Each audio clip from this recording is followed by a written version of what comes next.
श्रीमद् भगवद गीता अध्याय नंबर 18 और 18वें अध्याय में आज श्लोक नंबर है 69। ठीक है जी, श्लोक को पढ़ते हैं। न च तस्मान् मनुष्येषु कश्चिन्मे प्रियकृत्तमः भविता न च मे तस्मात् दन्यः प्रियतरो भुवि न च तस्मान् मनुष्येषु कश्चिन्मे प्रियकृत्तमः भविता न च मे तस्मात् दन्यः प्रियतरो भुवि। ठीक। न च तस्मात् मनुष्येषु कश्चित् मे प्रियकृत्तमः भविता न च मे तस्मात् अन्यः प्रियतरः भुवि। अन्वय में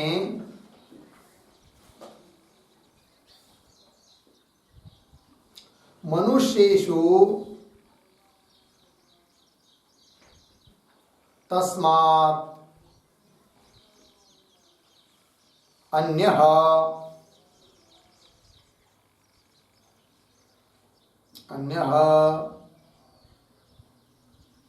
प्रियकृत्तमः कश्चित् न च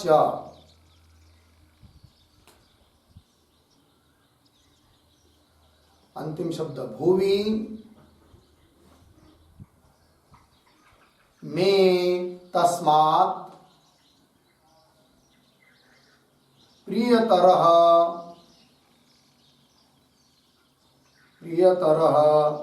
न च भविता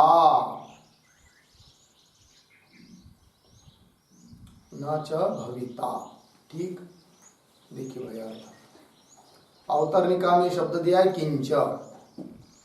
किंच मतलब और क्या, अर्थात ऊपर के श्लोक में जो भगवान ने बताया कि मेरे भक्तों में, मेरे ऊपर भक्ति रखने वालों में इस ग्रंथ का, इस गीता शास्त्र का, इस तत्व ज्ञान का एक भगवान का कार्य समझकर जो प्रचार प्रसार करता है वह मेरे स्वरूप को ही प्राप्त होता है, मुक्त हो जाता है, इसमें कोई संशय नहीं है।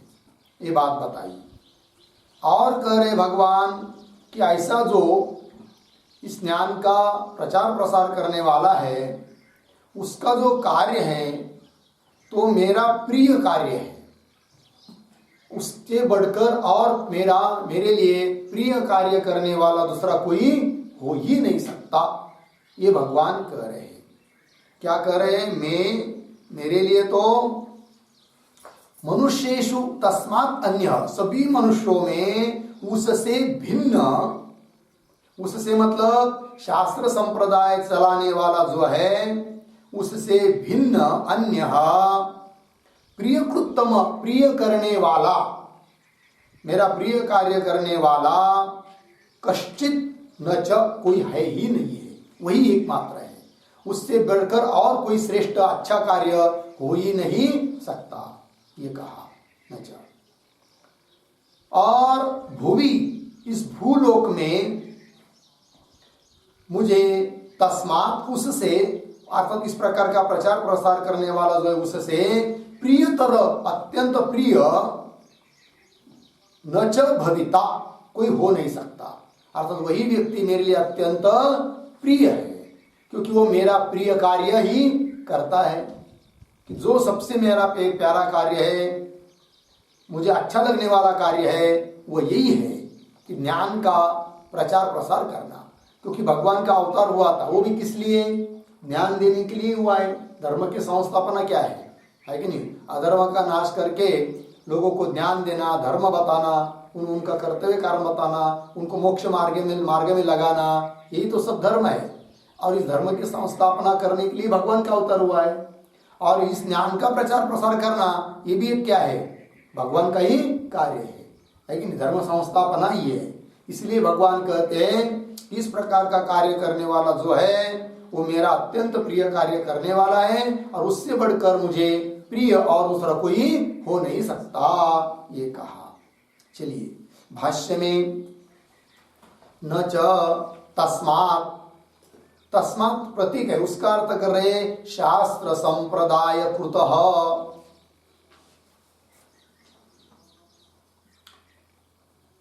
ठीक, आगे मनुष्येषु, इसका अर्थ कर रहे मनुष्याणाम मध्ये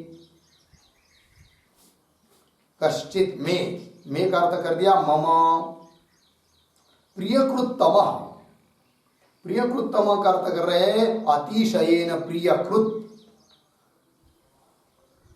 हो गया।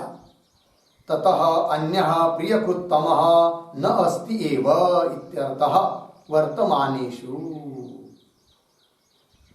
ये पूर्वार्ध का व्याख्या हुआ, श्लोक का पूर्वार्ध, इसका थोड़ा अन्वय करेंगे। तो 2-3 शब्द छोड़कर शब्द आया है मनुष्येषु। तो कैसा पढ़ेंगे देखिए, मनुष्येषु मनुष्याणां मध्ये कश्चित में मम, हो गया, पीछे आइए, तस्मात् शास्त्र संप्रदाय कृतः, आगे प्रियकृतमः अतिशयेन प्रियकृत। वाक्य के शुरू में शब्द आया है न च, न च, हो गया पूर्ण विराम। आगे वर्तमानेषु मिला शब्द वर्तमानेषु, उसके पीछे ततः अन्यः प्रियकृतमः न अस्ति एव इत्यर्थः।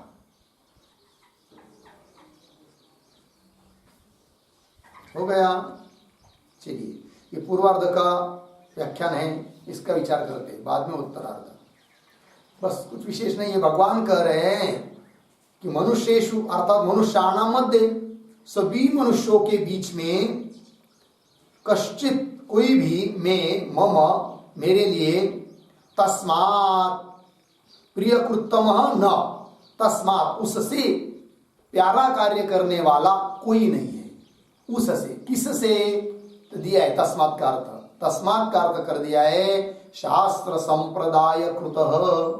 मतलब ये गीता शास्त्र की परंपरा चलाने वाला जो है, मेरे भक्त में जा जाकर इस गीता शास्त्र को पढ़ाना, तो अर्थतः पढ़ाना है, शब्दतः भी पढ़ाना है, ग्रंथतः अर्थतः। तो शुरू में तो शब्दतः केवल शब्द का उच्चारण संता, फिर उनको कंठस्थ करवाना, फिर उसके बाद उनको धीरे धीरे उसका अर्थ बताना। संस्कृत को नहीं जानते हो तो उस श्लोकों का केवल भाव बताना, तात्पर्य क्या है। उन लोगों में जो लोग संस्कृत आदि कुछ ज्यादा जानते नहीं है तो उनको बहुत ज्यादा पदच्छेद, अन्वय, शब्दार्थ ये करते बैठेंगे तो समझ में नहीं आएगा।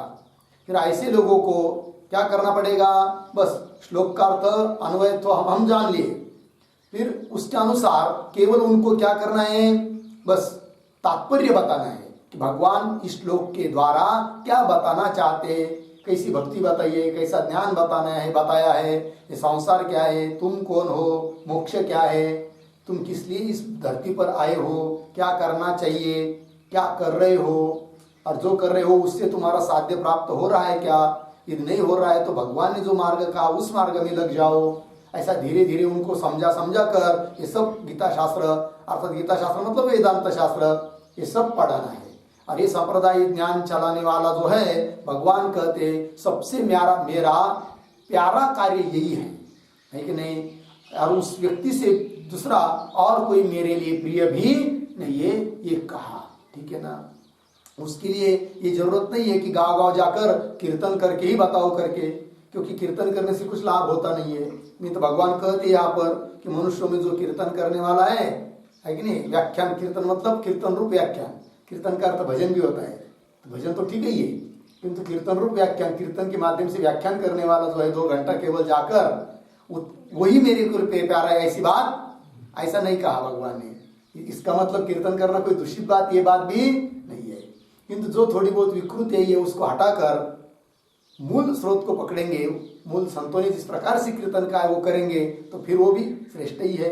किंतु वो 2 घंटा बताया फिर चले गए, फिर लोग भूल जाते हैं, ऐसा नहीं। किसी एक गांव को पकड़ लेना चाहिए, ठीक है ना, और निश्चय कर लेना चाहिए। क्या खारी का वाटा, खारुताई तो पूरा पुल तो बना नहीं सकती थी, लेकिन उन्होंने निश्चय भी नहीं छोड़ा।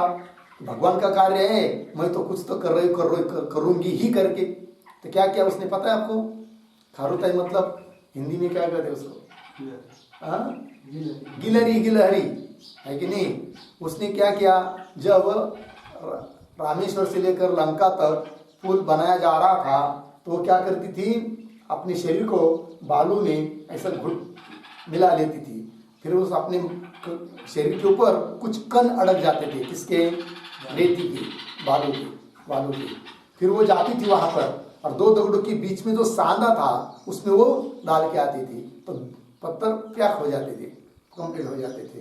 तो देखिए इतना काम किया उसने, तो भगवान ने उसको क्या किया, फिर आशीर्वाद दे दिया। उसके ऊपर से हाथ फेर लिया तो 5 अंगुलियां उसके ऊपर हो गई। अभी भी गिलहरी के ऊपर क्या है ना वो 5 रेशा। तो वही है, सब समझ में आया ना। इतिहास है वो, इतिहास को झूठ नहीं माना जा सकता है, ठीक है ना। कहने का भाव इतना ही है कि हम लोग तो पूरे भारत को या पूरे जगत को तो नहीं दुरुस्त कर सकते ना, किंतु एक गांव तो कर सकते हैं। तो एक गांव में कहीं पर भी जाकर बैठ लेंगे, घास फूस की कुटिया बना लेंगे, मधुकरी मांगे के खाएंगे और वहाँ के छोटे छोटे बच्चों को गीता पढ़ाएंगे, हरिपाठ पढ़ाएंगे, फिर वहाँ के लोगों को लिए भी, बड़े लोगों के लिए भी रात में कुछ सत्संग कराएंगे, है कि नहीं। तो हर धीरे लोगों में क्या हो जाएगा, बदल हो जाएगा, है कि नहीं। खारुताई हो गई, खारुताई का वाटा, है कि नहीं। तो क्या हो जाएगा, इससे ये भगवान का कार्य हो जाता है। चलिए भाई, तस्मात् का अर्थ कर दिया शास्त्र संप्रदाय कृत, है कि नहीं। मतलब गीता शास्त्र की ये परंपरा चलाने वाला जो है उससे अन्य, उसके क्या आगे, हाँ, शास्त्र संप्रदाय कृत तस्मात् प्रियकृतम, ऐसा जो व्यक्ति है शास्त्र संप्रदाय चलाने वाला, उससे बढ़कर प्रियकृतम, मतलब मेरा प्रिय कार्य करने वाला, उसका अर्थ कर दिया है अतिशयन प्रियकृत, अतिशय प्रिय करने वाला, न च, उससे बढ़कर और मेरा प्रिय करने वाला दूसरा कोई नहीं है। और आगे ततः अन्य प्रियकृतम न अस्ति एव इत्यर्थ वर्तमानेषु। कैसा पढ़ा हम लोगों ने, वर्तमानेषु, वर्तमानेषु शेष समझेंगे मनुष्येषु, वर्तमानेषु मनुष्येषु, वर्तमान विद्यमान जितने मनुष्य है उन सभी मनुष्यों में, ततः अन्य, ऐसे उस व्यक्ति से अन्य, प्रियकृतम, प्रिय करने वाला, न अस्ति, वो दूसरा कोई मेरा प्रिय करने वाला नहीं है। मेरा माझं आवडतं काम करणारा तोच आहे जो माझ्या भक्तामध्ये जाऊन गीता शास्त्राचा काय करतो, प्रचार प्रसार करतो, ठीक है। चलिए आगे, ये हुआ पूर्वार्ध की व्याख्या। उत्तरार्ध को बता रहे भाष्यकार, न च भविता, भविता का अर्थ कर दिया भविष्यति अपि काले, तस्मात् द्वितीय अन्य प्रियतरः भुवि लोके अस्मिन्। इसका भी अन्वय करेंगे थोड़ा, कैसा पढ़ेंगे देखिए। न च भविता, भविष्यति अपि काले, भुवि अस्मिन् लोके, अस्मिन् लोके, तस्मात् अन्य, उसके पीछे द्वितीय प्रियतरः हो गया। अर्थ देखिए भाई, न च भविता, भविता मतलब भविष्यति अपि काले, अर्थात भविकाल में जो मनुष्य लोग आएंगे उनमें भी तो भविष्यति अपि काले, इसका मतलब भविष्यत्सु मनुष्येषु अपि इत्यर्थः। भविष्यत्सु मनुष्येषु अपि इत्यर्थः। ठीक, देखिए भाई, मतलब भावी काल में जो भी मनुष्य होंगे उनमें भी, ठीक है, भुवि, भुवि का अर्थ कर दिया अस्मिन लोके, भूलोके इत्यर्थः। इस भूलोक में तस्मात् अन्यः, वो जो शास्त्र संप्रदाय को चलाने वाला है उससे अन्य, अन्य नाम द्वितीय, अर्थात उसको छोड़कर दूसरा कोई प्रियतरः न, वाक्य के आरंभ में आया ना न च, मतलब और दूसरा कोई मेरे लिए प्रिय है न होगा। किससे बढ़कर? शास्त्र संप्रदाय चलाने वाला जो है उससे बढ़कर न कोई मेरे लिए दूसरा, वर्तमान काल में दूसरा कोई प्यारा है, न भविष्य में कोई प्यारा हो सकता है। एकमात्र वही मेरे लिए प्यारा है, क्योंकि वो मेरा प्रिय कार्य करने वाला है। ठीक है ना? व्यवहार में भी ये बात होती है कि नहीं? कोई भी व्यक्ति हो, वो किसके ऊपर प्रेम करता है? उसका प्यारा जो काम, उसका प्यारा काम जो करता है कि नहीं? कोई राजा है तो राजा चाहे घर का मालिक है, बहुत घर के लोग हैं, लेकिन सबसे ज्यादा प्रेम वो व्यक्ति किस पर करेगा? जो उसका प्यारा काम करता है। तो भगवान का भी यही है। भगवान कहते हैं मेरा प्रिय काम कौन सा है? इस संप्रदाय चलाना, ज्ञान को प्रचार, ज्ञान का प्रचार प्रसार करना, और ऐसा काम जो मेरे लिए प्यारा काम है, ये काम करने वाला जो व्यक्ति, वही मेरे लिए अत्यंत प्रिय है। ठीक है जी, चलिए आगे। हो गया, हुआ ना? प्रियतर मतलब दूसरा कोई प्यारा मेरे लिए हो नहीं सकता, ये बात कह दिया। आगे चलेंगे, आगे का श्लोक नंबर 70 के श्लोक में अवतरणिका के रूप में शब्द दिया है यह अपे, जो भी कोई पुण्यवान, ठीक है, क्या इस गीता शास्त्र को पढ़ता है, इसको कह रहे 70 नंबर के श्लोक में। तो अवतरणिका के रूप में, श्लोक के अवतरणिका के रूप में एक वाक्य छोटा सा लिख लेते हैं। अध्यापकस्य फलम उक्त्वा, अध्यापकस्य फलम उक्त्वा अध्येतुः फलम आह, अध्येतुः फलम आह अध्येष्यते च इति।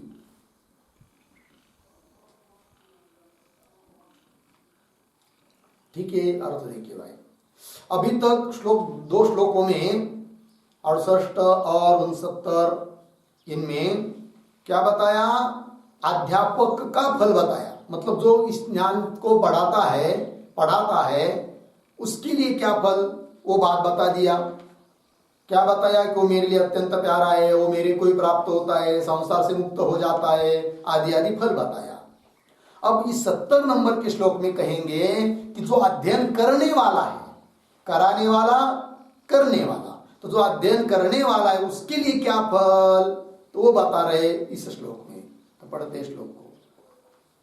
अध्येष्यते च य इमम्, अध्येष्यते च य इमम् धर्म्यं संवादमावयोः, धर्म्यं संवादमावयोः ज्ञानयज्ञेन तेनाह, ज्ञानयज्ञेन तेनाह मिष्टस्यामिति मे मतिः, मिष्टस्यामिति मे मतिः।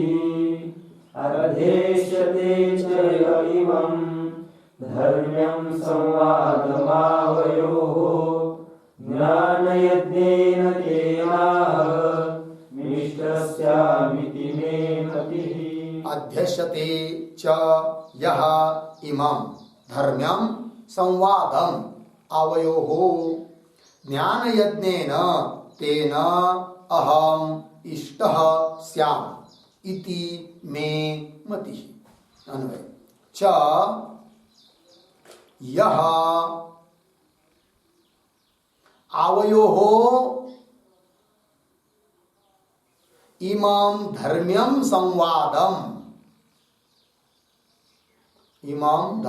संवादम् अध्यस्यते तेन ज्ञानयज्ञेन अहम इष्टः स्याम इति मे मतिः।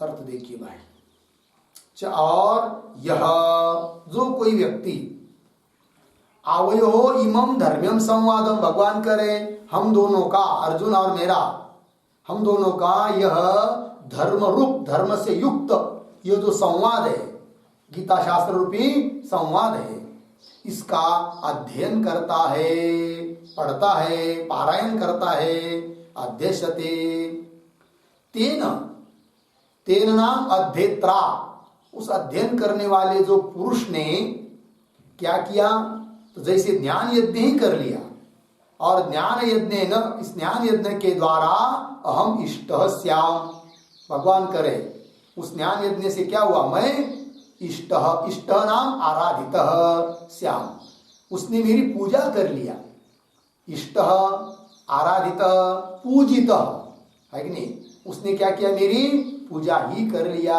इति मे मति, ऐसा मेरा क्या है, मति मतलब निश्चय है, कौन करे, भगवान। हो गया जी। चलिए भाष्य में, अध्यस्यते च पठिष्यति यह इमं धर्म्यम, धर्म्यम का अर्थ कर रहे धर्मात् अनपेतम संवाद रूपम ग्रंथम आवयोः अर्धविराम तेन इदम कृतम स्यात्। ठीक है, तो चलिए इतने को पढ़ लेते, थोड़ा अन्वय, 2-3 शब्द छोड़कर आया है, यह इमं धर्म्यम धर्मात् अनपेतम आवयोः संवाद रूपम ग्रंथम, आवयोः संवाद रूपम ग्रंथम अध्यस्यते च पठिष्यति। आगे तेन इदम कृतम स्यात्, आगे सरल है, अर्थ देखिए भाई, भगवान करे यह जो कोई, इमं धर्म्यम, धर्म्यम का अर्थ कर दिया धर्मेत अनपेतम, अपेत कहते रहित, अनपेतम मतलब युक्त, अर्थात धर्म से जो ओतप्रोत भरा हुआ है उसको कहते धर्मात् अनपेतम। अपेत मतलब रहित, अनपेतम मतलब युक्त, धर्म से युक्त है, धर्म से ओतप्रोत भरा है, धर्म सम्मतम इत्यर्थः। अनपेतम का अर्थ करेंगे धर्म, धर्मात् अनपेतम मतलब धर्म सम्मतम, धर्म से सम्मत है।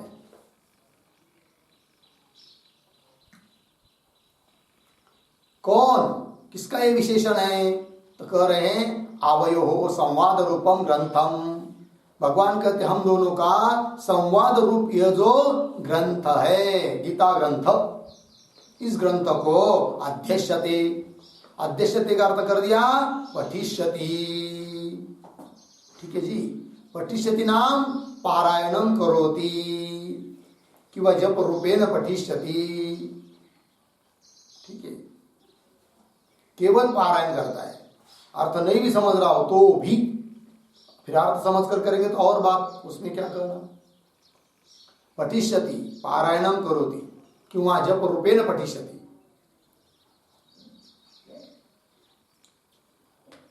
आगे चलिए, ऐसा जो पठन करने वाला है, पाठ करने वाला है, उसने क्या किया फिर, जैसे कि उसने मेरा पूजन ही कर दिया, ऐसा कह रहे कौन, भगवान। तेना, तेना, तेना का अर्थ लिखिए अध्येत्रा,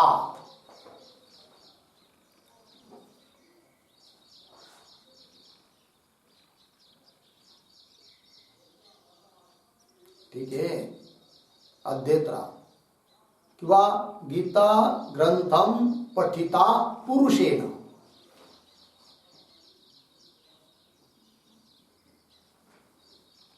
गीता ग्रंथम पठितेन पुरुषेण, ऐसा कर सकते हैं। गीता ग्रंथम पठितेन पुरुषेण, गीता ग्रंथ को पढ़ने वाले पुरुष के द्वारा, तेन अध्येत्रा, ग्रंथम अध्येत्रा। क्या इदम कृतम स्यात्, ये कर लिया, क्या कर लिया? तो ज्ञान यज्ञेन, है कि नहीं? ज्ञान यज्ञेन अहम इष्ट, श्लोक में आया है, तो उसी को बताना है। लेकिन कर देखिए, ज्ञान यज्ञेन विधि जपोपांश मानसानाम यज्ञानाम, ज्ञान यज्ञ मानसत्वात् विशिष्टतमः। ज्ञान यज्ञ सबसे श्रेष्ठ है भाई, सभी यज्ञों में श्रेष्ठ है। इस बात की चर्चा पीछे भी हुई है, 4वें अध्याय में हुआ है कि नहीं? द्रव्य अज्ञास, क्या है वो? द्रव्य अज्ञास, तपो अज्ञास, योग अज्ञास तथा परे। हाँ हाँ, कितना श्लोक है? 33 नंबर का है क्या? 4वें अध्याय में, 4वें अध्याय में 33 नंबर का भी एक श्लोक है ना? हो गया? क्या है वो?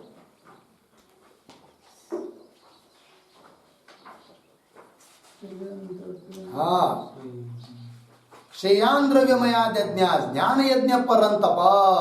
सभी द्रव्यादि यज्ञों से ज्ञान यज्ञ क्या है? सब में श्रेष्ठ है। सर्वम क्यों? सर्वम कर्माखिलम पार्थ ज्ञाने परिसमाप्यते। इस प्रकार ज्ञान यज्ञ का वर्णन वहां पर भी हो चुका है। ठीक है जी, चलिए आगे।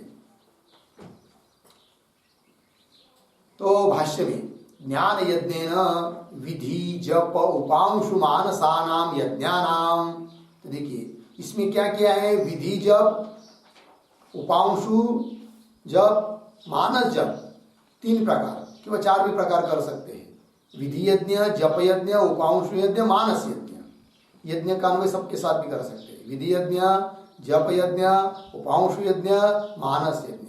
और सभी यज्ञों में ज्ञान यज्ञ मानस रूप होने के कारण विशिष्टतम, सबसे क्या है? श्रेष्ठ है। ठीक है जी, थोड़ा लिखते हम लोग इसके ऊपर, थोड़ा अलग रूप से चिंतन करके 3 प्रकार करके लिखेंगे थोड़ा सा। यज्ञानाम द्रव्य यज्ञादीनाम,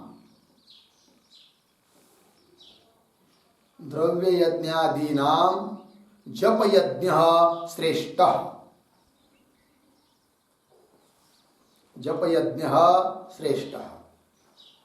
उदाहरण में यज्ञानाम जप यज्ञोस्मि, गीता 10.25, 10वां अध्याय 25 नंबर का श्लोक। यज्ञानाम जप यज्ञोस्मि, उदाहरण चिन्ह बंद, इति उक्तत्वात्।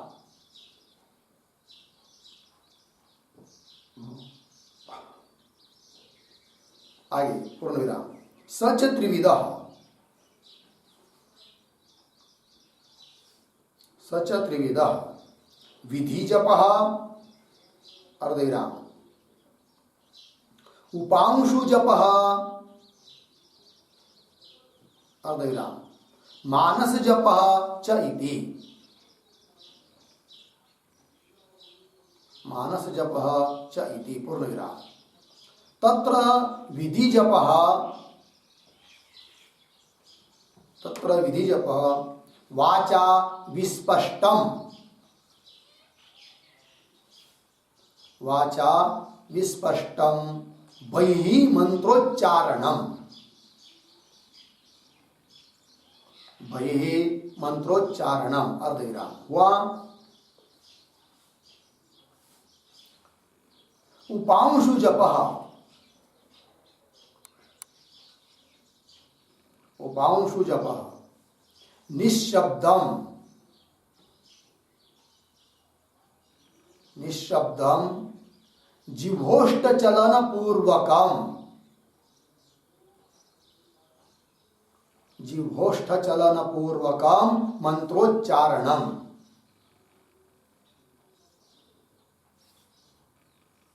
मंत्रोच्चारणम, पूर्ण विराम। मानस जप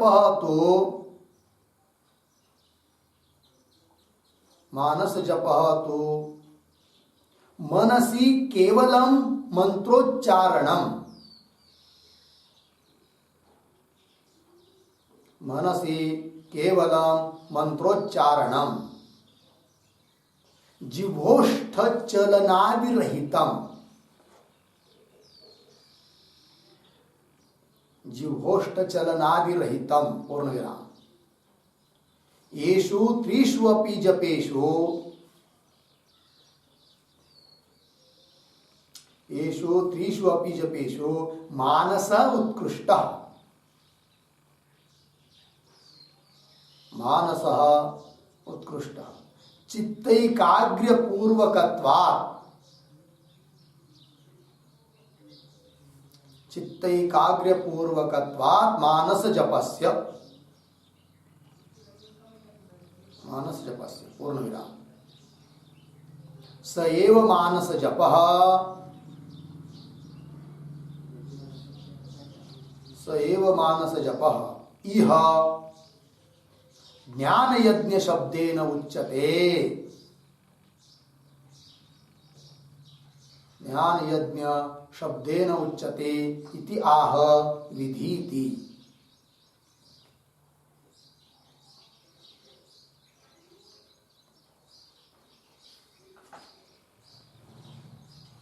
ठीक, देखिए भाई अर्थ। तो भाष्य में क्या लिखा है? विधि जप उपांशु मानसानाम यज्ञानाम, ज्ञान यज्ञ विशिष्ट बताया मानस होने के कारण, तो वही लिखा है। यज्ञानाम द्रव्य यज्ञादि नाम जप यज्ञ श्रेष्ठ, जितनी भी यज्ञ है द्रव्य यज्ञ आदि, द्रव्य से होने वाले यज्ञ, उन सभी यज्ञों में जप यज्ञ सबसे श्रेष्ठ बताया है, क्योंकि भगवान ने भी विभूति योग में अपनी विभूति बताया। क्या? जप यज्ञ, यज्ञानाम जप यज्ञोस्मि, अर्थात जप यज्ञ श्रेष्ठ है। और उस जप यज्ञ के भी 3 प्रकार है। तो कौन कौन? सच त्रिविधः, एक विधि जप, दूसरा है उपांशु जप और तीसरा है मानस जप। विधि जप मतलब क्या? तो वही लिखा है, तत्र विधि जप मतलब वाचा विस्पष्टम बहि मंत्रोच्चारणम, वाचा से, वाणी से स्पष्ट रूप से बाहर अन्य लोगों को भी सुनाई पड़े, इस प्रकार का जो मंत्र का उच्चारण है वो हुआ विधि जप। मतलब स्पष्ट वैखरी वाणी से। और उपांशु जप किसको कहते हैं?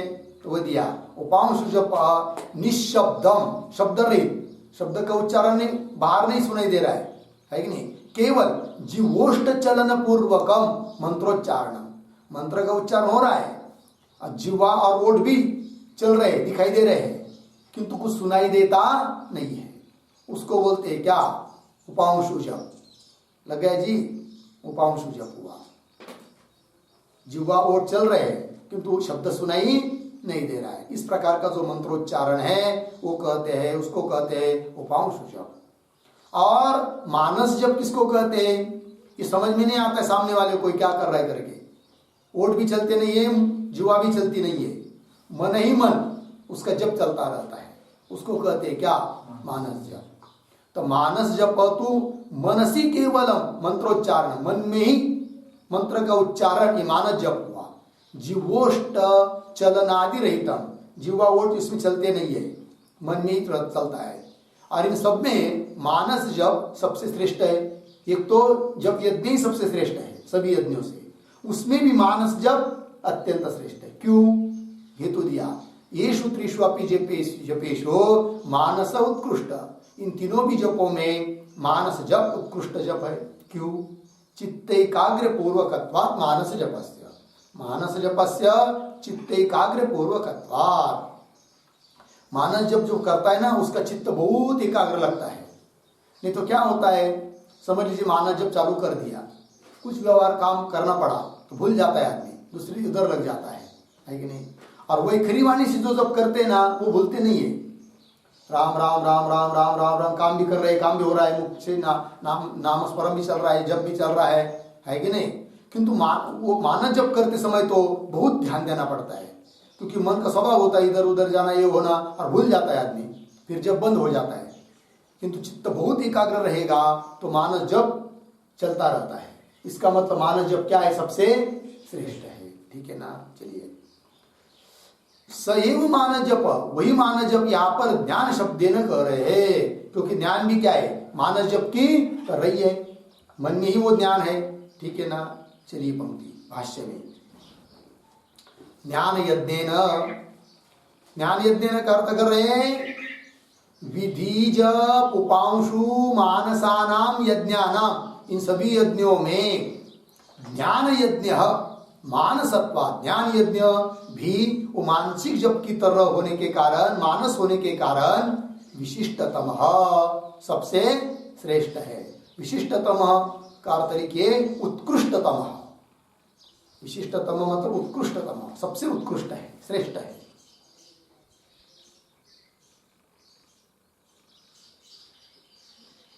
हो गया जी? चलिए, इति अतः तेन, अर्थात इस प्रकार से ज्ञान यज्ञ अत्यंत उत्कृष्ट श्रेष्ठ होने के कारण, अतः तेन ज्ञान यज्ञेन, उस ज्ञान यज्ञ के द्वारा, क्या श्लोक को लगाना है अंतिम पाद, तेन ज्ञान यज्ञ क्या? अहम इष्ट स्या, भगवान करे मेरी क्या कर लिया? उसने पूजा कर लिया। किससे?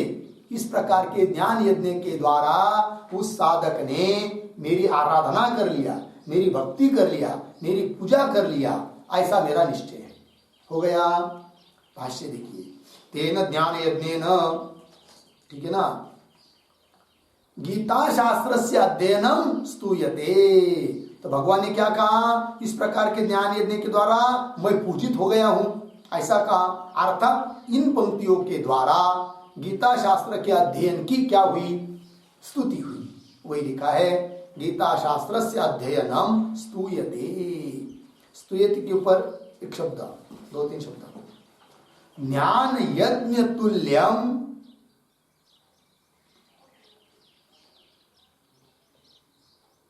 ज्ञान यज्ञ तुल्यम गीता शास्त्राध्ययनम, गीता शास्त्राध्ययनम इति उच्यते इत्यर्थः।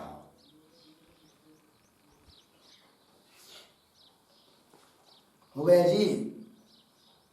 ज्ञान यज्ञ के तुल्य ही गीता का पढ़ना है। भले अर्थ न समझ में आ रहा हो, गीता पढ़ रहा है तो वो भी क्या है? ज्ञान यज्ञ के ही तुल्य ही है, ये कह दिया। आगे चलते हैं। तो एक बात बता दिया कि ये स्तुति किया है, वास्तव स्तुति है, गीता शास्त्र का अध्ययन की स्तुति है। स्तुति परक श्लोक को लगाया भाष्यकार ने। अब भाष्यकार बोल रहे दूसरा भी इसका एक अर्थ हो सकता है, क्या? कि ये फल विधि है, मतलब गीता शास्त्र का अध्ययन का ये फल ही है, ऐसा समझेंगे। क्या फल है? वही आगे देखिए, फल विधि एव वा, क्यों अथवा ऐसा समझेंगे, इस स्तुति नहीं कर रहे भगवान, गीता शास्त्र के अध्ययन की श्लोक के द्वारा स्तुति नहीं कर रहे, अपितु क्या ये फल ही बता रहे हैं, ऐसा अर्थ करेंगे। दो अर्थ हुए, एक स्तुति पर लगाया, क्यों? दूसरा अर्थ क्या? ये फल ही भगवान ने बताया। क्या फल बताया? कि जो कोई गीता को पढ़ता है उसने मेरी पूजा ही कर लिया। मेरी पूजा कर लिया तो मेरी जो कोई पूजा करता है तो उससे मैं क्या होता हूं? प्रसन्न होता हूं। तो भगवान का कहने का भाव यह है कि जो गीता पढ़ता है अर्थात उसने मेरी पूजा कर लिया, आराधना कर लिया, भक्ति कर लिया, उससे मैं क्या हो जाऊंगा? प्रसन्न हो जाऊंगा। और जब प्रसन्न हो जाऊंगा तो ऐसे व्यक्ति का चित्त शुद्ध हो जाएगा मेरी प्रसन्नता के कारण। और चित्त शुद्ध, और उसने गीता पढ़ लिया है, ज्ञान यज्ञ रूप कर लिया है, तो चित्त शुद्ध होगा, मैं भी प्रसन्न हो जाऊंगा। और मैं प्रसन्न हो जाऊंगा तो मैं उसको ज्ञान दूंगा, ज्ञान दूंगा तो मुक्त हो जाएगा, है कि नहीं? तो ये फल बताया इस श्लोक में, किसने? भगवान ने। ये भी उसका अर्थ है, वही लिख रहे। देखिए भाष्य में, फल विधि एव वा, अर्धविराम,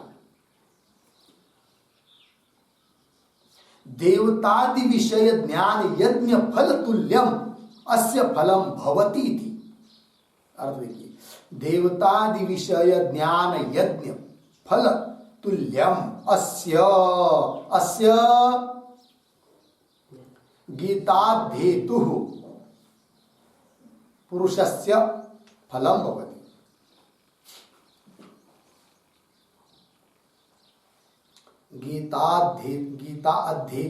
गीताध्येतुः पुरुषस्य।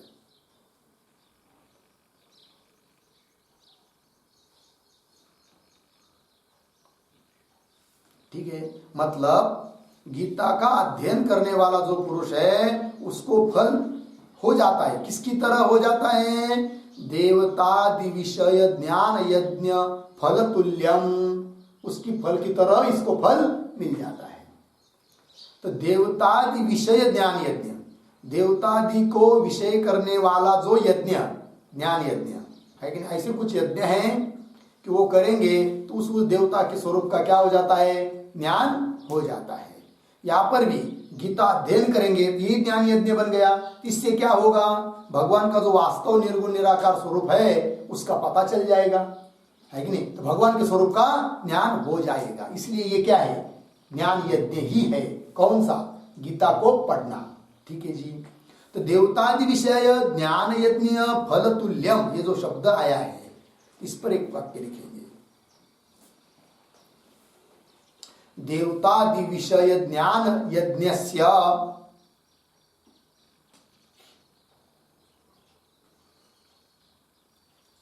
देवतादि विषय ज्ञान यज्ञस्य यत् फलम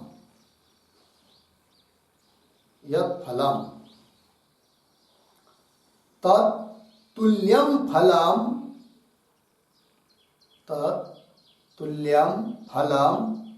अस्य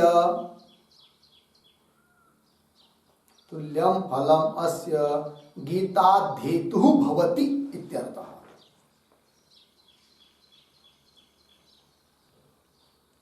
गीताध्येतुः भवति इत्यर्थः। पूर्ण विराम। यथा ज्ञान यज्ञेन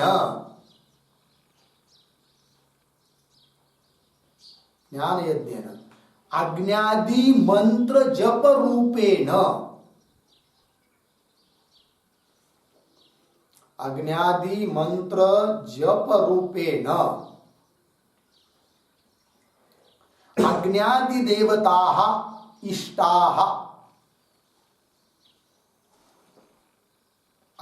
देवताः इष्टाः बराबर आराधिताः पूजिताः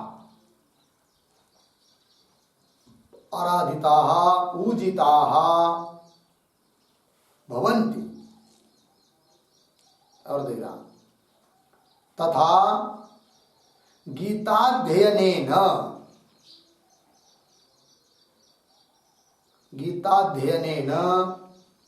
भगवान अहम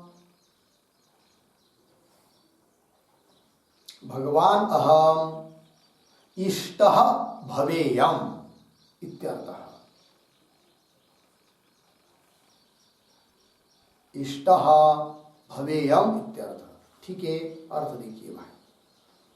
देवतादि विषय जो ज्ञान यज्ञ होता है उस ज्ञान यज्ञ से यत् फलम, उस ज्ञान यज्ञ का जो फल है तत्तुल्यम फलम, उसके तुल्य फल मिलता है। किसको? अस्य गीताध्येतु भवति, गीता का अध्ययन करने वाले को हो जाता है।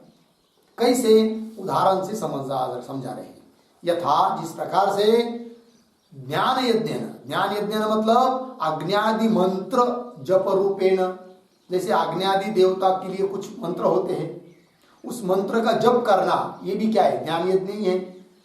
तो उसके द्वारा क्या होता है? जप करते करते अज्ञादि देवता इष्टा भवन्ति, अज्ञादि देवता की क्या हो जाती है? वो आराधना हो जाती है, पूजा हो जाती है, उससे वो देवता भी प्रसन्न हो जाते हैं, फिर उसको जो चाहे वो फल भी मिल जाता है। ये तथा उस प्रकार गीताध्ययनेन, गीता का अध्ययन करने से भगवान बोल रहे हैं कि मैं भगवान इष्टः भवेयम्, उसके द्वारा मैं पूजित हो गया हूं, ये कह दिया, ये फल बताया। और मैं, मेरी पूजा कोई करता है तो मैं प्रसन्न होता हूं, प्रसन्न होकर उसको ज्ञान द्वारा मुक्त करा देता हूं। तो कितना बड़ा फल मिल गया फिर गीता अध्ययन करने वाले को। वही बात बताई। चलिए भाष्य में, देवतादि विषय ज्ञान यज्ञ फल तुल्यम अस्य फलम भवति इति। हो गया ना? तो चलिए भाई, तो फल बता दिया, स्तुति भी हो गया। आगे, तेन अध्ययनेन अहम इष्ट, इष्ट कर्ता कर रहे पूजित, श्याम, श्याम कर्ता कर रहे भवेयम इति। मैं कर्ता मम, मतीनाम निश्चय। देखिए अर्थ, तेन तेन अध्ययनेन, तेन का अर्थ लिखिए, तेन नाम ज्ञान यज्ञ तुल्येन,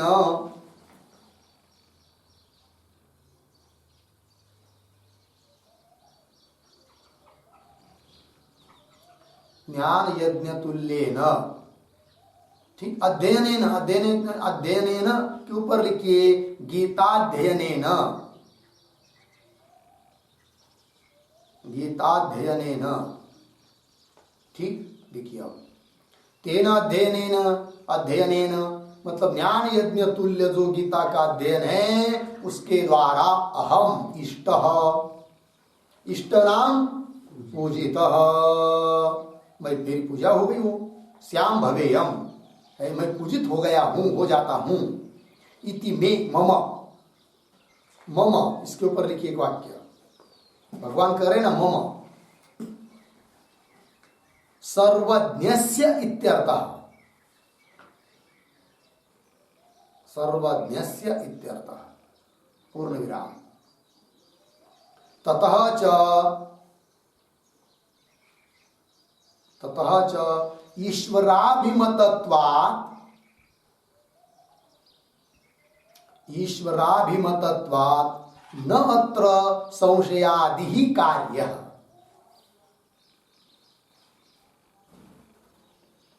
न अत्र संशयादिहि कार्यः पूर्ण विराम। भगवद विषयक, भगवद विषयक ज्ञान यज्ञ तुल्यम, भगवद विषयक ज्ञान यज्ञ तुल्यम एव गीताध्ययनम, गीताध्ययनम इति सिद्धांतः एव, इति सिद्धांतः एव। हो गया अर्थ देखिए भाई। तो मैं का अर्थ कहते मम, मम मतलब कौन? सर्वज्ञ ऐसी भगवान, तो भगवान सर्वज्ञ का, सर्वज्ञ ऐसी भगवान का ये निश्चय है, इसका मतलब इसमें संशय आदि लेने की कोई जरूरत नहीं। ततः च ईश्वराभिमतत्वात्, ईश्वर को ये मान्य होने के कारण न अत्र संशयादि कार्य, इसमें संशय आदि कुछ करना नहीं चाहिए। भगवत विषय ज्ञान यज्ञ तुल्यम एवं गीताध्ययन, भगवत विषय ज्ञान संपादन करने के लिए जो हम करते, ज्ञान संपादन करते हम ब्रह्मास्मि, उस ज्ञान यज्ञ के तुल्य ही है कौन? गीता का अध्ययन, इति सिद्धांतः एव। हो गया जी। चलिए आगे, ये हुआ 70 नंबर का श्लोक पूरा हुआ। अब चलते आगे 71 नंबर के श्लोक में, उसके अवतरणिका को पढ़ते हैं। अथ श्रोतु इदम फलम, ठीक है। देखिए, तो पहले क्या बताया था? संप्रदाय चलाने वाले के लिए फल। फिर उसके बाद 70 नंबर के श्लोक में बताया जो गीता को पढ़ता है उसके लिए फल, उसका क्या होता है बताया। अब कोई पढ़ नहीं रहा है, केवल सुन रहा है। कोई पढ़ रहा है लेकिन दूसरा व्यक्ति पढ़ नहीं पा रहा है, बेचारा सुनता है केवल, तो उसको कुछ फल मिलेगा क्या नहीं मिलेगा? तो कह रहे उसको, इसके लिए फल बता रहे अभी। अथ इसके बाद श्रोतु इदम फलम, श्रोता के लिए क्या फल होता है वो बता रहे श्लोक नंबर 71 में। श्रद्धावान अनसूयश्च, श्रद्धावान अनसूयश्च शृणुयादपि यो नरः, शृणुयादपि यो नरः सोऽपि मुक्तः शुभान् लोकान्, सोऽपि मुक्तः शुभान् लोकान् प्राप्नुयात् पुण्यकर्मणाम्, प्राप्नुयात् पुण्यकर्मणाम्। श्रद्धावान् अनसूयश्च अनसूयश्च शृणुयादपि यो नरः सोऽपि मुक्तः शुभान् लोकान् प्राप्नुयात् पुण्यकर्मणाम्। श्रद्धावान अनसूयः च शृणुयात् अपि यः नरः सः अपि मुक्तः शुभान् लोकान् प्राप्नुयात् पुण्यकर्मणाम्। अन्वय यह श्रद्धावान अनसूयः च नरः शृणुयात् अपि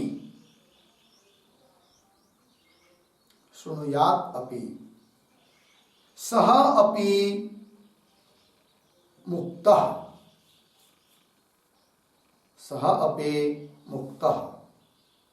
पुण्यकर्मणां शुभान् लोकान् प्राप्नुयात्।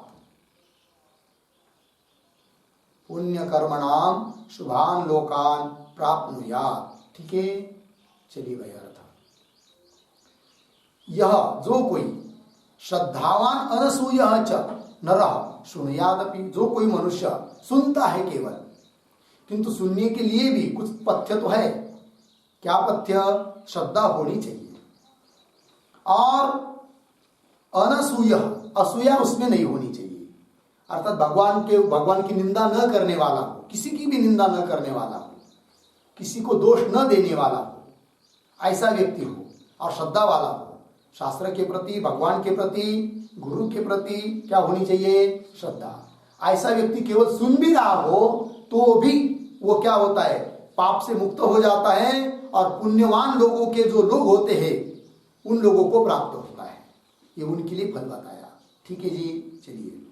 यह श्रद्धावान अनसूय च नरः मनुष्यः शृणुयादपि, केवल सुनेगा, अपि मतलब सुन लेगा तो भी, अर्थ के बिना सुन लेगा तो भी उसको ये फल मिलेगा, है कि नहीं? और अर्थ के साथ सुनेगा तो उसके लिए कहना ही क्या है, वो तो मुक्त ही हो जाएगा।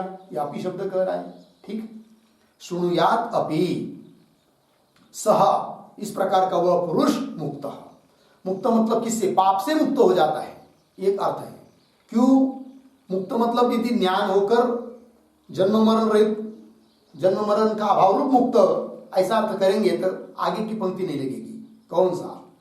पुण्य कर्मणाम शुभान लोकान प्राप्नुयात्, पुण्य कर्म करने वालों के जो शुभ लोग होते हैं, लोकांतर होते हैं, अच्छे लोग होते हैं, उनको प्राप्त होता है। ये नहीं हो पाएगा ना यदि मुक्त होगा तो।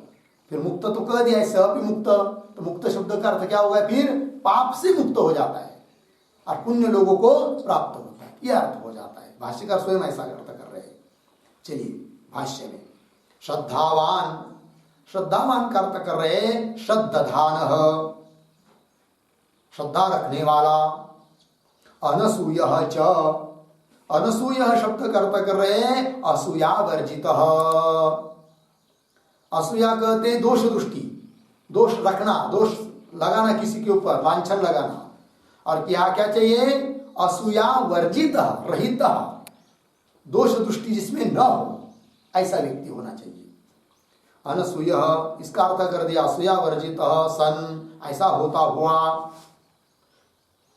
इमं ग्रंथम शृणुयादपि यो नरः, कैसा पढ़ेंगे? सन के बाद यह नरः इमं ग्रंथम शृणुयात् अपि, श्रद्धा रखने वाला, निंदा न करने वाला, ऐसा जो कोई मनुष्य इस ग्रंथों को सुनेगा भी तो भी क्या होगा उसको फल बता रहे। तो शृणुयात् अपि, अपि शब्द आया ना, तो अपि शब्द का अर्थ बता रहे भाष्यकार। अपि शब्दात् किम उत अर्थ ज्ञानवान, अर्धविराम।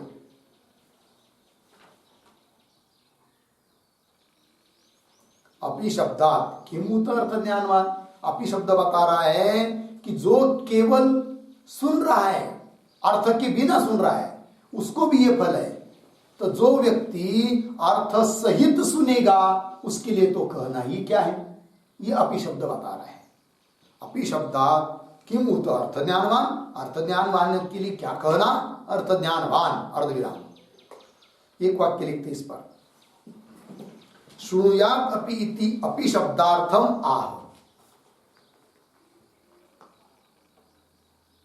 शृणुयात अपि इति अपि शब्दार्थम आह, अपि इति पूर्णविराम।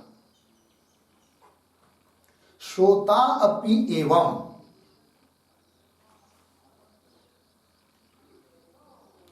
श्रोता अपि एवं अर्धविराम, किमूत, किमूत प्रज्ञावान,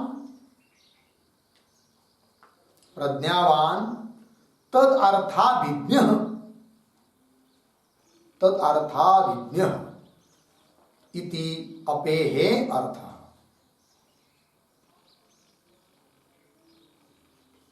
इति अपेहे अर्थ। ठीक, अर्थ देखिए भाई, श्रुणुयात अपि, यहां पर जो अपि शब्द आया उसका अर्थ बताया कि श्रोता अपि एवं, श्रोता को भी इतना बड़ा फल मिल जाता है, तो किमूत, फिर कहना ही क्या कि जो प्रज्ञावान है उसके, उस गीता शास्त्र के अर्थों को जानने वाला है, तद अर्थाभिज्ञ, उसके लिए तो कहना ही क्या है, ये बात कह दी। ठीक है ना जी, मतलब उसको तो बहुत बड़ा फल मिलेगा, इसमें कोई संशय नहीं है, मुक्त हो जाएगा इत्यर्थ।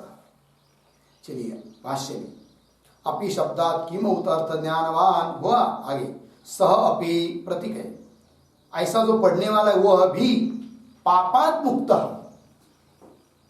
श्लोक में क्या है, केवल स अपि मुक्त, लेकिन भाष्यकार ने अर्थ क्या किया, पापात मुक्त। ऐसा अर्थ क्यों किया, एक वाक्य लिखेंगे उस पर, मुक्तस्य कथम पुण्यलोक प्राप्ति ही,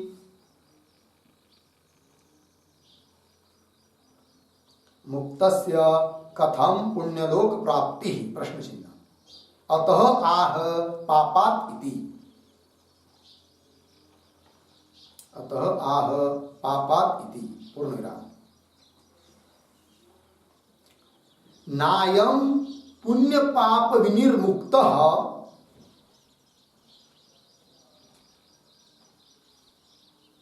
नायम पुण्य पाप विनिर्मुक्तः परमात्म ज्ञानी वत्, परमात्म ज्ञानी वत्,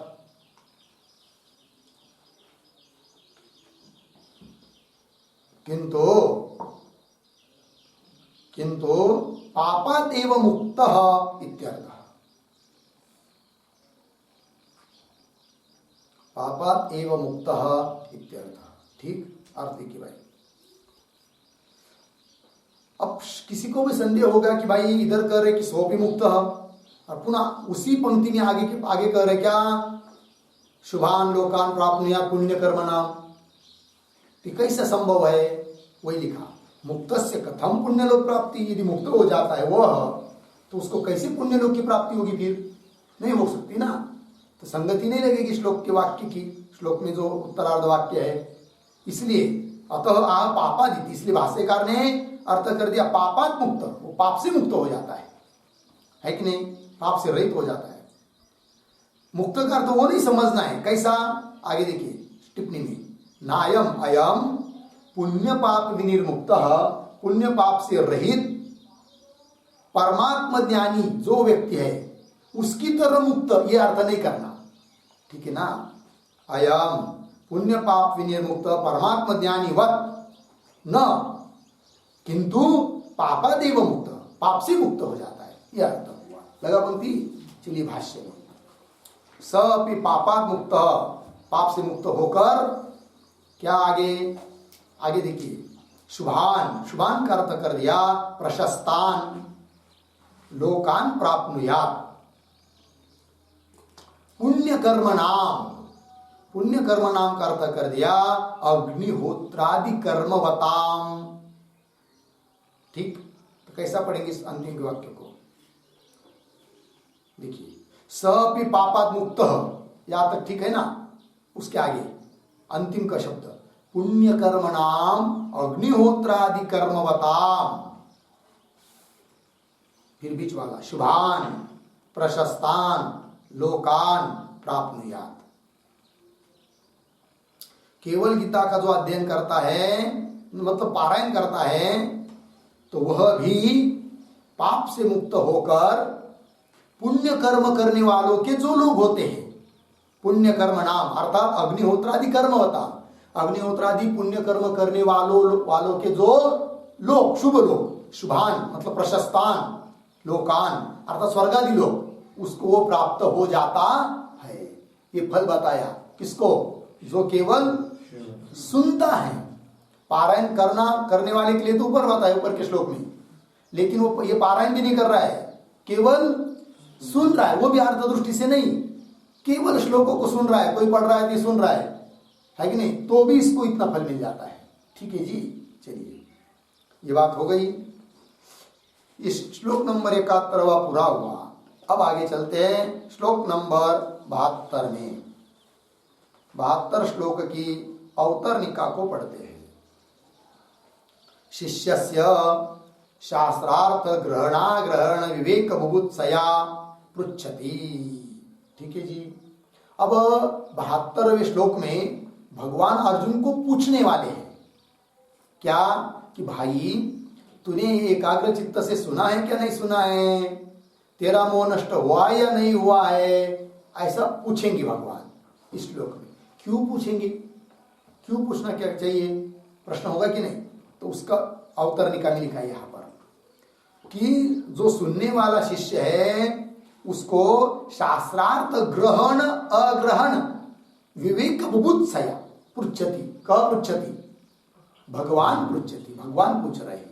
किस लिए कि शिष्य को शास्त्र के अर्थ का ग्रहण हुआ या नहीं हुआ, ग्रहण अग्रहण इनका विवेक, मतलब ग्रहण हुआ कि नहीं हुआ ये जानने के लिए विवेक बुभुत्सया, इस प्रकार का पृथक्करण जानने की इच्छा से भगवान पूछ रहे हैं। ठीक है जी। तो शास्त्रार्थ ग्रहण ये जो पद आया है इस पर लिखते एक वाक्य, शास्त्रार्थस्य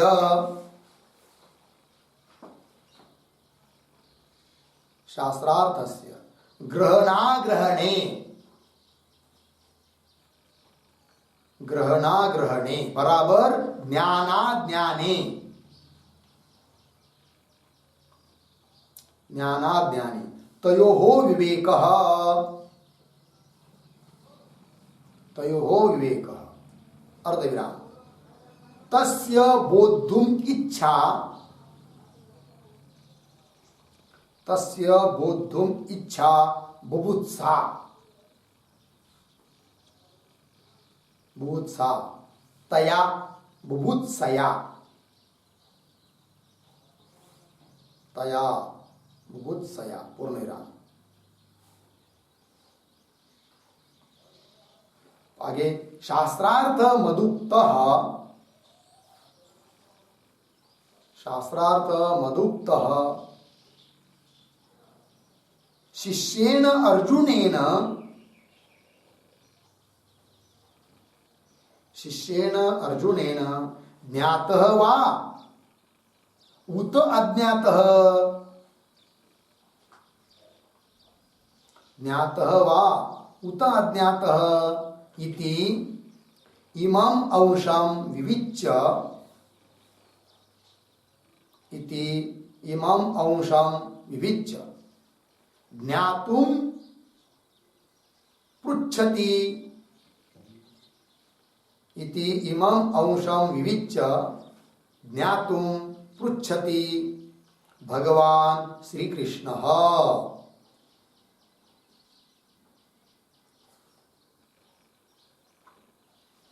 भगवान श्री कृष्ण इत्यर्थ। ठीक है, देखिए अर्थ शास्त्रार्थस्य ग्रहणाग्रहणे, शास्त्र का अर्थ का ग्रहणाग्रहणे इसका अर्थ कर दिया ज्ञानाज्ञाने, मतलब शास्त्रार्थ का ज्ञान हुआ है या नहीं हुआ है, तयोः विवेक तस्य बोद्धुम इच्छा, उसको जानने की जो इच्छा उसको कहते बुभुत्सा, तया बुभुत्सया। ठीक, तात्पर्य क्या आगे लिख रहे, शास्त्रार्थ मदुक्त, भगवान कह रहे कि मेरे द्वारा कहा हुआ जो शास्त्रार्थ है वह शिष्येन अर्जुनेन ज्ञातः वा उत अज्ञातः, शिष्य अर्जुन के द्वारा जाना गया या नहीं जाना गया। इति इमम अंशम विविच्य, इस अंश को विवेचन पूर्वक ज्ञातुम जानने के लिए पृच्छति, भगवान श्री कृष्ण अर्जुन के लिए पूछ रहे हैं। और पूछना भी चाहिए, क्यों? तो उसका उत्तर दे रहे आगे। समझ लीजिए नहीं समझ में आया शिष्य को, तो उसको कुछ और दूसरा कुछ प्रयत्न करके समझा जा सके दूसरी प्रक्रिया के द्वारा, इसलिए पूछना चाहिए। क्यों? समझ में आया, पूरा समझ में नहीं आया, तो उसके लिए भी फिर पूरा समझा सकते हैं। अथवा उल्टा समझ लिया शिष्य ने, तो फिर भी अनर्थ हो जाएगा, गड़बड़ हो जाएगी, इसलिए भी पूछना चाहिए। कोई विपरीत तो नहीं समझ लिया, यदि विपरीत समझा हो शिष्य तो उसको पुनः दुरुस्त कर सकते हैं कि ऐसा नहीं भाई, ऐसा, इसलिए पूछना चाहिए। और इसलिए भगवान पूछ रहे हैं किसको? अर्जुन। देखिए, शिष्यस्य शास्त्रार्थ ग्रहण विवेक बुभुत्सया पृच्छति, हो गया। आगे चलिए, तद अग्रहणे,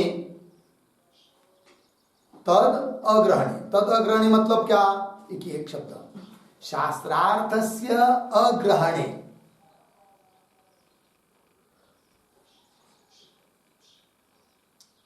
शास्त्रार्थस्य अग्रहणे पूर्ण विराम, शिष्यस्य इति शेषः,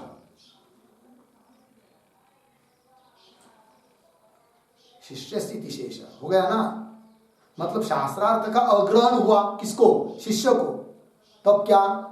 पंक्ति पढ़ते भाष्य की, तद अग्रहणे ज्ञाते, है कि नहीं? मतलब ये समझ में आ गया गुरु को कि मैंने जो बताया उसको, इसको ग्रहण नहीं हुआ, इसको कुछ समझ में आया ही नहीं। तब देखिए, तद अग्रहणे ज्ञाते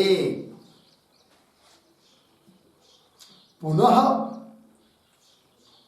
ग्रहायिष्यामि उपायांतरेण अपि, तो कैसा पढ़ेंगे? ज्ञाते पुनः उपायांतरेण अपि ग्रहायिष्यामि, उपायांतरेण अपि ग्रहायिष्यामि इति प्रष्टुः अभिप्रायः, इति प्रष्टुः अभिप्रायः। ठीक अर्थ देखिए भाई, तद अग्रहणे ज्ञाते मतलब ग्रहण नहीं किया उसने, ये समझ में आ गया, है कि नहीं? तो ज्ञाते के ऊपर एक वाक्य लिखते हैं, मदुक्तम अर्थम, मदुक्तम अर्थम शिष्यः न अवगतवान, न अवगतवान इति ज्ञाते सति इत्यर्थः,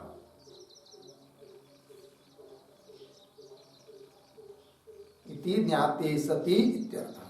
ठीक अर्थ देखिए भाई, मदुक्तम अर्थम, मेरे द्वारा कहा गया अर्थ, शिष्य न अवगतवान, शिष्य समझा ही नहीं, ऐसा ज्ञान होने पर, इति ज्ञाते लग गया जी, ज्ञाते सति, पुनः उपायांतरेण, और दूसरा कुछ उपाय करके, दूसरी कुछ प्रक्रिया बताकर, ग्रहायिष्यामि, ग्रहायिष्यामि, इसका पर एक वाक्य छोटा सा, शास्त्रार्थम अर्जुनेन,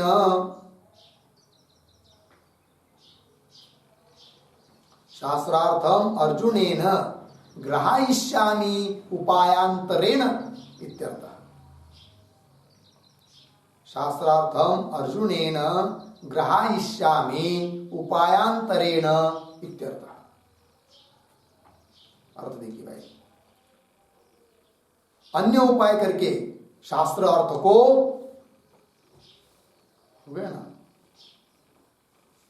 अन्य उपाय के द्वारा, अन्य प्रक्रिया के द्वारा इस शास्त्रार्थ को अर्जुन के द्वारा मैं ग्रहण कराऊंगा,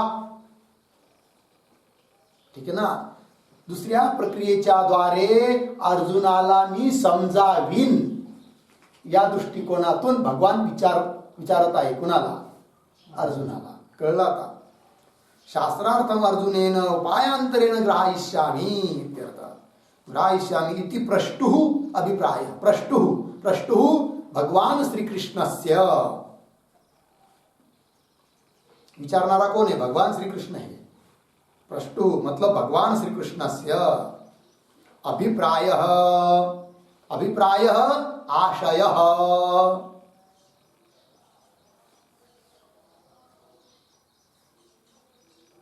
आशय मतलब भगवान के पूछने का आशय, अभिप्राय यह है। ठीक, आगे यत्नांतरम आस्थाय शिष्य कृतार्थ कर्तव्य इति आचार्य धर्म प्रदर्शित भवति। देखिए भगवान ने जो प्रश्न किया ना, इससे क्या पता चला? आचार्य का धर्म भी क्या होता है ये भी समझ में आ गया हम लोगों को। क्या धर्म होता है आचार्य का? वही यत्नांतरम आस्थाय, आस्थाय कर तरीके स्वीकृत्य,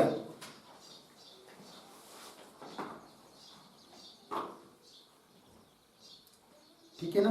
यत्नांतरम, यत्नांतर मतलब प्रयत्नांतरम, अन्य प्रयत्न करके, अन्य प्रयत्न का स्वीकार करके, आस्थाय स्वीकृत्य, यत्नांतरम प्रयत्न अंतरम, प्रयत्नांतरम आस्थाय स्वीकृत्य मतलब ये न के न प्रकार से दूसरा प्रकार का स्वीकार करके शिष्य कृतार्थ कर्तव्य, शिष्य को कृतार्थ करना ही चाहिए। ये किसका धर्म है? आचार्य का। इति आचार्य धर्म प्रदर्शित भवति। हो गया प्रदर्शित, एक वाक्य इस पर। यदि एकेन उपायेन उक्तेन, यदि एकेन उपायेन उक्तेन शिष्यः कृतार्थ न भवति, शिष्यः कृतार्थः न भवति, तर्हि उपायांतरेण अपि, तर्हि उपायांतरेण अपि शिष्यः